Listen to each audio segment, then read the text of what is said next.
Hello, my name is Ethan, and welcome back to another episode of Path of Exile Forbidden Sanctum 3.20. In this episode, I'm going to be going over the content reveal and pretty much everything I found really important and significant and impactful that impacted us. And I don't want to go like a TLDR because I think that their thing that they put up of the content reveal is already a great TLDR of what they have. They went through it so quickly.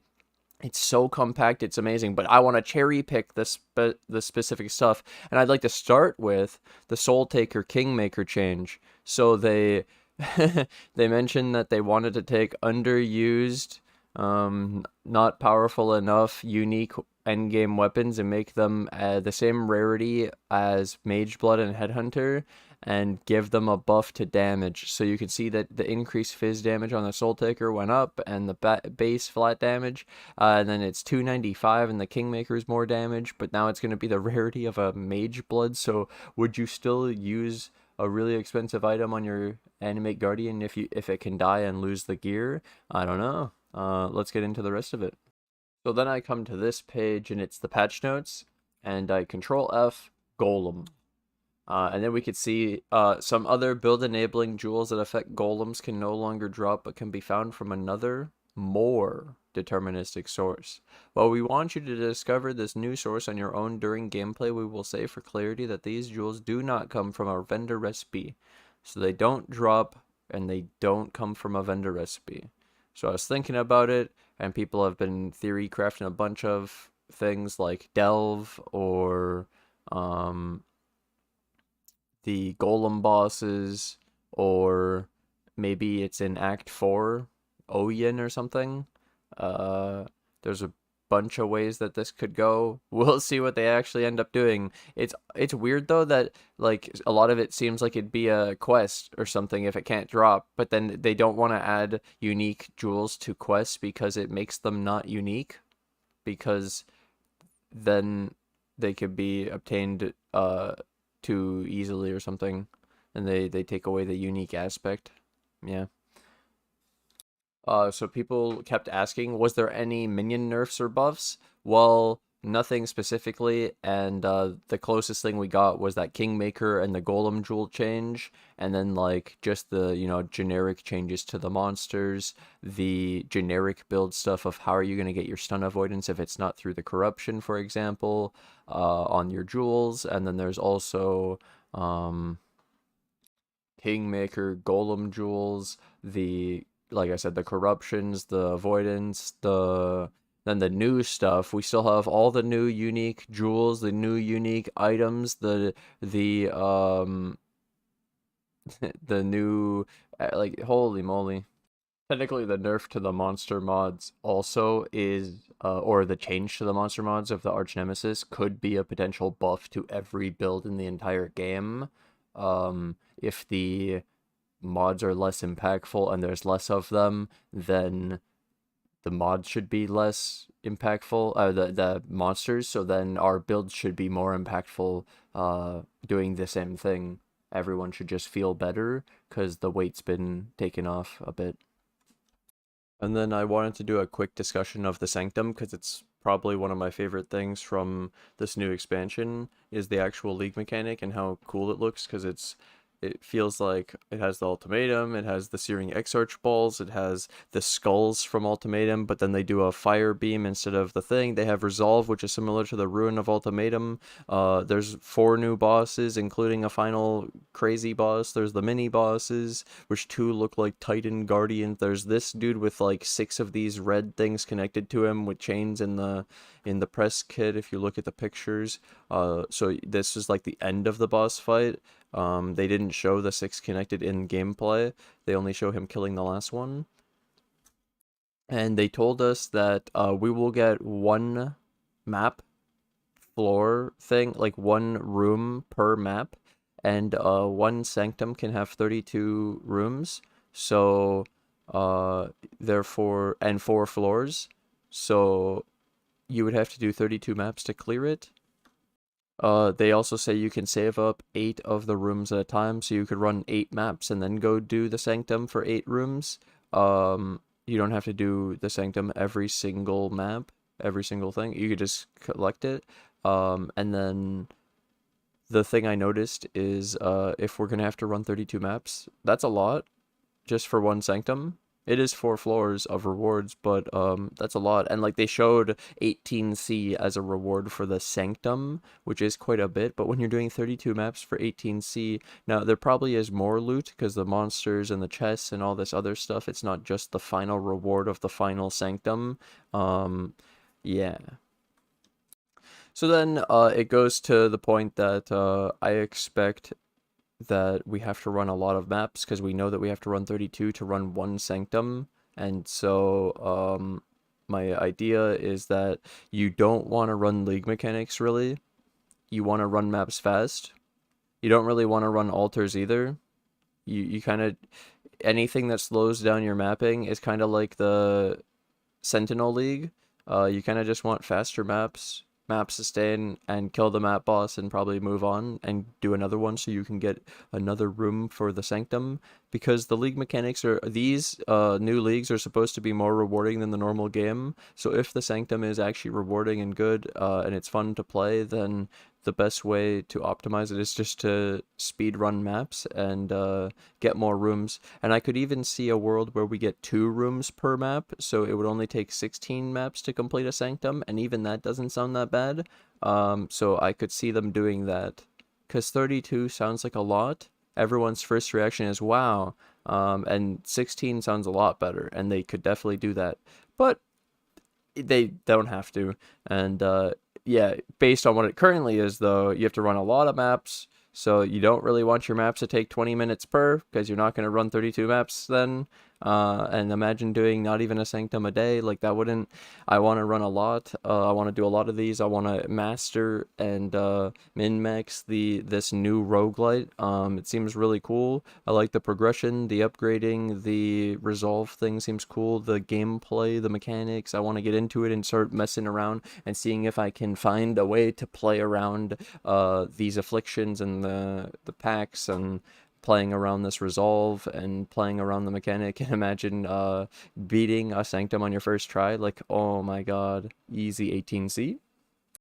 And like I said, I'm not going to go into the details of every single little thing, because I swear I think this like video and their reveal is a really great way, like TLDR, and like I would just be repeating it. So I do my own way of doing it, which is in this, for the longest time, so this is the Atlas Tree revamp, I've wanted to not have to respec a million times for the tree. There's one thing missing. There was technically the Blight node, but technically the Blight node is special, so it's fine. But they took the boss stuff, like the 10% chance for Watcher's Eyes on a Elder, they put it just on the boss, and they don't make you have to respec as many points, and now you just really have to respec for the Uber version, and it's not as much, and it's just better. And it made no sense to have to swap that many points and use that many orbs of unmaking every time you wanted to do bossing, because there was a bossing tree and then the regular, because you wouldn't use the bossing tree for regular gameplay, and you wouldn't use the regular tree for bossing gameplay because you're just missing out, and everyone used the boss note, so they made them automatic. And then they extended every 10 league mechanics on the tree, so you know the ones that we can block at the bottom, they gave us extra nodes, so we don't know what they are. We can just expect that it's more chance of spawning them, and maybe extra investment in them in general. Like some people were saying, imagine 100% chance of harvest, 100% chance of ritual, 100% chance of these mechanics. That would be really insane. And then another one I heard was imagine these nodes being like really, really, really powerful, the ones they added, and they're like an optional Uber version of your league mechanic in the map, and you might not pick it on your first playthrough. Who knows?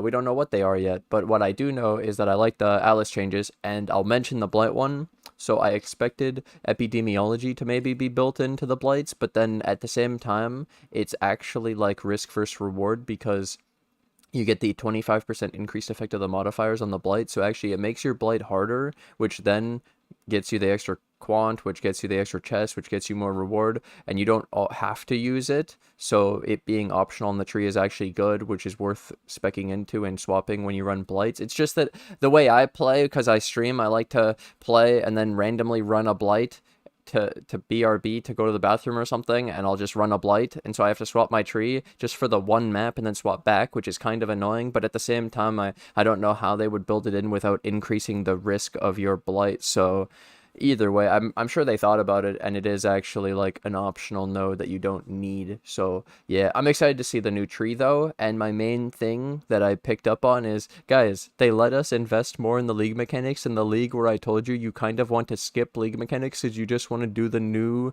league, which may be buffing the league mechanics to compete with the league because it's that good. You know? God damn, this shit might be insane. Either way, there's so much cool shit to look forward to. All the new unique items, the new Atlas tree, the memories, the league mechanic. There's so much stuff. This league is insane. And I have to put this joke in a video. I made it on stream a couple times, but I have to.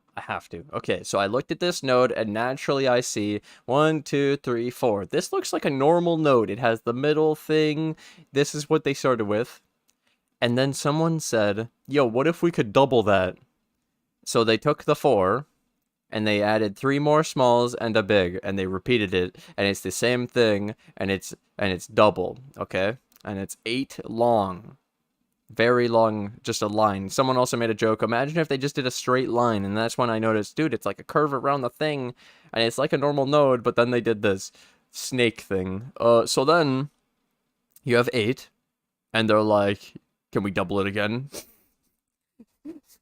Because it's exactly 4 away, it's exactly 16, and it just happens to be double is the same thing repeated. We don't know what the notables are yet. They might be different, and the small passives might be different, but yeah, I'm really excited to see, and maybe this one at the end will be like an insane King Abyss node.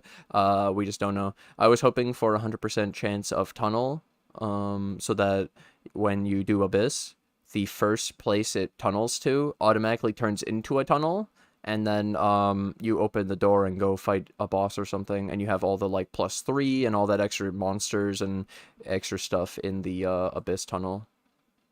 Yeah. And then yeah, you fight the boss and you get the special drops, and it's actually hard, and you get a +3 on the tunnel too, so it's like actually hard and good XP.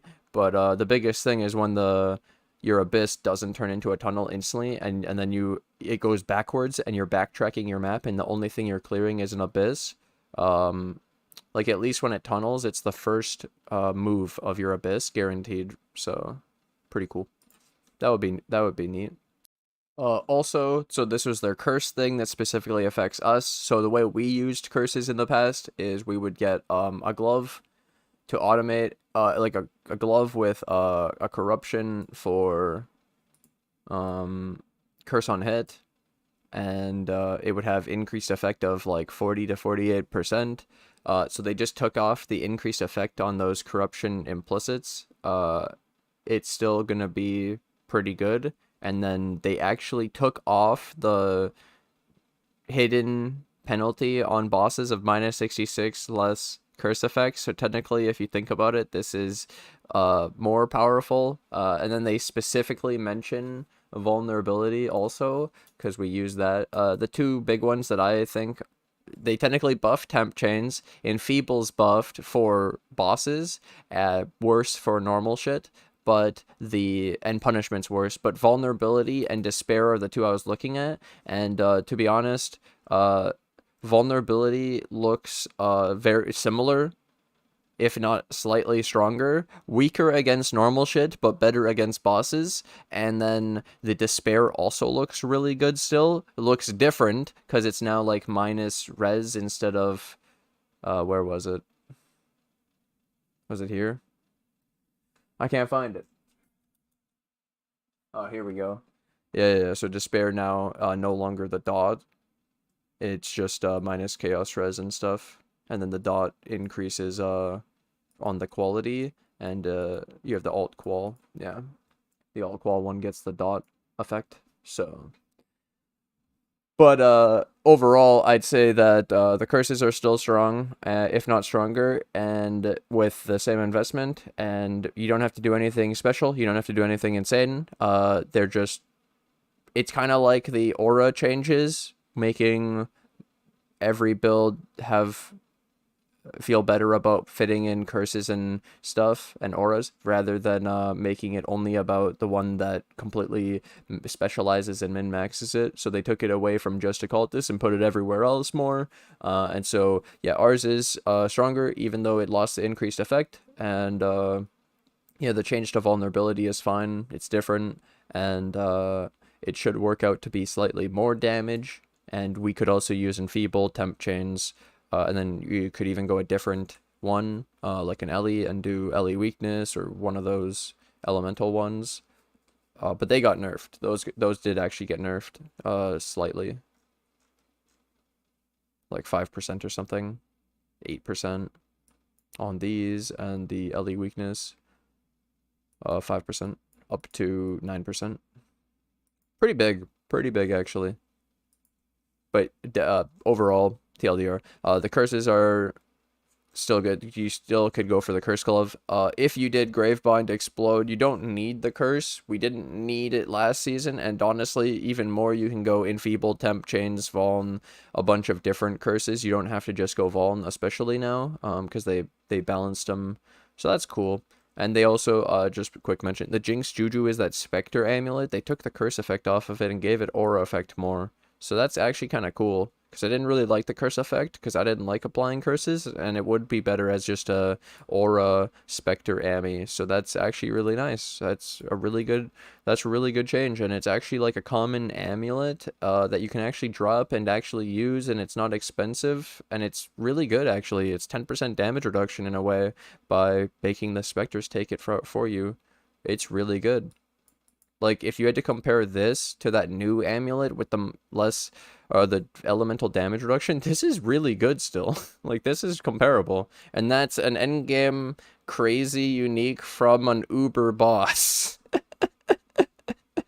Yeah, this shit's pretty good. I want to give my thoughts on the Eldritch altar changes. So they made it so you'll see chance to drop an additional Chaos Orb instead of getting like basic currency, and they took off the shit rewards like blacksmith whetstones and stuff. So overall, well, the main thing you need to know is that the influence comes with less monsters, less packs. You're getting 20 to 40 packs instead of 60 packs a map. So on average, you'll get half, I believe. Or was it 2260, which then, either way, it's less. You get less than you did before, and the point with that is, one of the main, like, benefits of the influence was how many monsters it added, and just free monsters, because if you had to compare it to the old game, in the past, we would run, well, Shaper, Elder, and you would bounce that shit back and forth so you could keep infinite influence on your maps, or you could run Scarabs. And then the other option was when we got Cyrus and we had Conquerors, and you would have to run that area to spawn a Conqueror, because there was regions back then too. So you would run that area to spawn the Conqueror when it had a chance, because you were running the correct level and you had the like stuff set up to be able to spawn the Conqueror. And then you actually had to remember how you had to do, like, well, when you were first going through the game up to Awakener 5, it was like you had to get 3 maps, and then you could fight a Conqueror, and each map had the influence. The first map had the influence, second map had the influence, third map had the influence, and then you would fight a Conqueror. And then after, like, Awakener 5 or something, you would do, it would take you way longer. It would take, like, 14 maps to get a Conqueror, because it would be the first map you would get influence, then the 7th map, and then the 14th map. And so they changed it with this, where we could put influence on every single map and have tons of monsters on every single map and have altars that affect the monsters to drop extra loot. So by making you have less monsters and more altars, it makes it less fun, because the fun part was just running in your map and having free monsters and free loot. So now this is more difficulty, less monsters.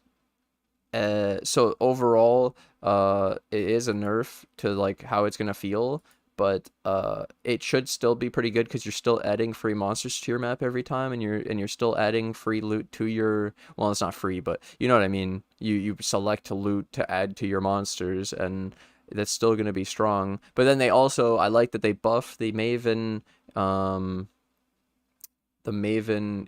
witness thing, so you can get, where do they put that? Where was that? Was it here? Where you get awakened gems from fighting Maven influence bosses now. That's like a really cool change to make it more competitive with the altars as well. Here we go. Yeah, so they showed the Wrath of the Cosmos change and how you can't stack the keystones anymore, and they made this like the Eater of Worlds one, which I actually think is a good thing, because now you need to run both influences, because they have separate rewards that are unique and different, so you can't just run one and get all the rewards. You have to run both for specific rewards depending on what you are targeting.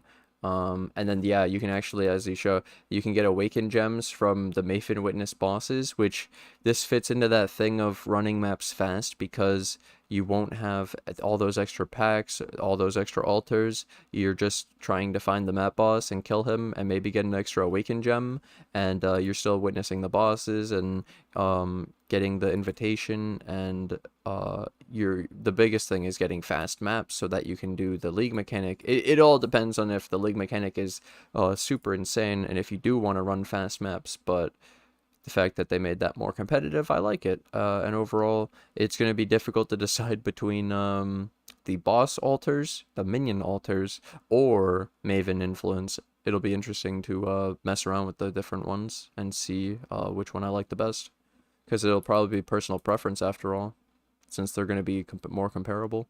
And then, so we have like, what, 10 new unique items, 10 or something new unique items that comes from the new mechanic, and then we have these 2 new memories, and just one of the memories gives us 9 crafting things for beasts, which one of them is reroll. We saw only like 3 of them. We reroll Watcher's Eye, the synthesis implicit, and the other one. Like, these are really powerful. Oh yeah, and rerolling an awakened gem.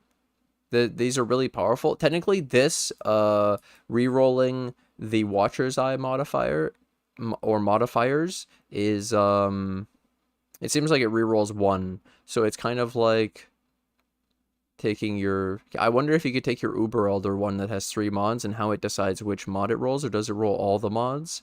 That's what I'm interested about, because I'm trying to value it. You could do an Elder and just drop a 2 mod Watcher's Eye, or you could do an Uber Elder and just drop a 3 mod Watcher's Eye.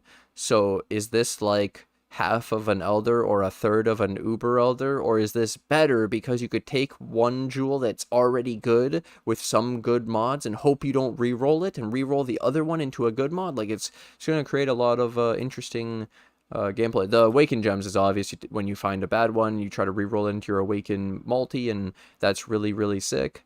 And yeah, the synthesis implicit. My thing here is, imagine you have those rings, and then maybe you have those triple implicit, and you could roll one of the synth mods at a time, and maybe you don't roll the good one that you have, and you create some triple implicit god item.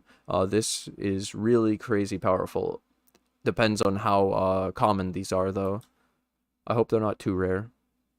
I hope they're like every time you go in one of these beast harvest things that these are just being collected. And then this, we don't even know the power. It's special shrines, special effects, special monsters, and special rewards from the monsters that only come from these monsters on these shrines, apparently. So that's really cool. And then we have all those new uniques, where we get our Golem jewels. Oh, and they added a fracturing orb and fracturing shards to Harbinger. So do we have to run Harbies now? Because you can't get the fracturing from Harvest anymore, so you have to run Harbies, and Harbies is so good too. But then you run Harbies and it slows you down from running the League mechanic. And then you're running the League mechanic because you want to progress the roguelite, because you get these relics that are only from the roguelite, which affect your roguelite, because it's, yeah, it's roguelite, not roguelike, so it has progression. And then the coolest one is that you have a sanctified relic that actually affects your character, that affects you across the entire game. And the one they showed, I didn't even notice. I saw 15 aura effect and that other effect. I didn't, oh, 2 max fire res. I didn't see the other one, Leth Shade. What? It has a keystone on the sanctified relics. So it's 2 mods. One of them is already really powerful, the aura effect, and then it also had the extra keystone. This is ridiculous. That's really powerful. So I'm really excited to see what these untradeable sanctified relics end up doing and how powerful they actually are and how build defining they are. That stuff seems really insane. There's so much to look forward to still. They left so much to find. And they actually revealed so much too. It's amazing. This skill is really cool. So what's next for me? I'd like to see the tree fully, so we could see what those nodes are. That'd be really cool, and we could start planning around what we actually want to do, or just even joking around about late game strategies. They added so many new notables, so much new nodes. They save us a bunch of points so that we can actually take more of the things. It's a really, really cool tree change. I was already comparing it, and it looks like 100+ nodes added to the tree. It's really insane. It's really thick. And then, yeah, that would be really cool to see next. And seeing the rest of the unique items, finding out where our golem jewels are, maybe seeing relics, or the sanctified relics, or the bosses, or the rest of the crafts for the beasts. There's so many things, all the jewels. Yeah, either way, if you guys enjoyed this video, if you guys are new to the channel, you like this kind of stuff, you like my take on the new changes, hit that subscribe button so you guys are notified of the next video. If you guys subscribe, you guys like this stuff, hey, hit that like button. It really helps out the channel. Thank you guys so much. Comment below what you guys are looking forward to the most. I really appreciate that. So I'll read all the comments. And thank you so much for watching, and I'll see you guys in the next episode. Bye!